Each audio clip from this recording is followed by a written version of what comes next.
Good afternoon, everyone.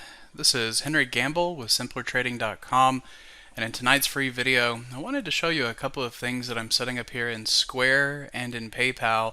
There's a lot of things that you can learn even from just this rather basic chart, and whenever I'm focused on trying to follow a trend, one thing that I like to look for is a repetition of higher highs and higher lows.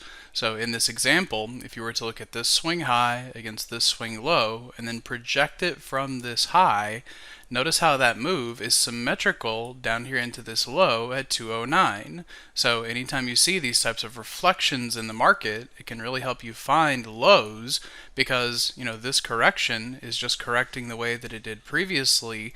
And after that down move was completed, well, then we went on in the direction of trend. So the argument is, if you had a correction like that has been repeated, well, now we're getting ready for this next, leg higher that will be something like this. So with that being the foundation of kind of why I'm looking at this chart, you'll also notice that it came right into the 21 EMA and the 618.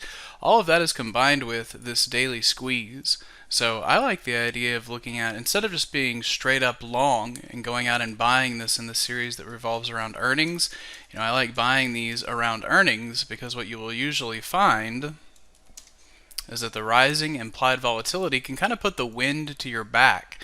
Rather than buying an outright call and just having, that be your only directional exposure, having the rising volatility of this earnings series can be helpful. So if we look at that, where earnings are due out on the 23rd of February, by going out into the 26th of February, we make sure that we do incorporate this earnings. You can see how the vol jumps from 57, 56, and then 62. So I like doing something like buying either the at the monies or the slightly in the monies, and then looking at selling something like, 15 days out. Let's sell the 250 call against it. So by constructing this type of a diagonal, you'll have, $16 of risk to the downside. To the upside, if you start taking a lot of heat on your short option, the back month will generally pick up for it, and I think that this is a perfectly fine way to structure a trade over the course of about, the next 14 days, give or take.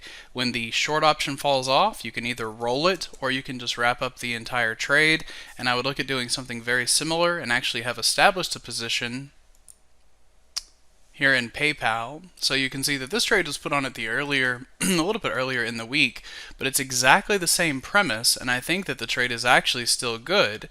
Now you can either adjust your strikes, or you could look at putting it on a little bit further out, but you're just doing the exact same thing, where you can see this jump in implied volatility, where we've got 40, 37, 39, and then you jump to 50.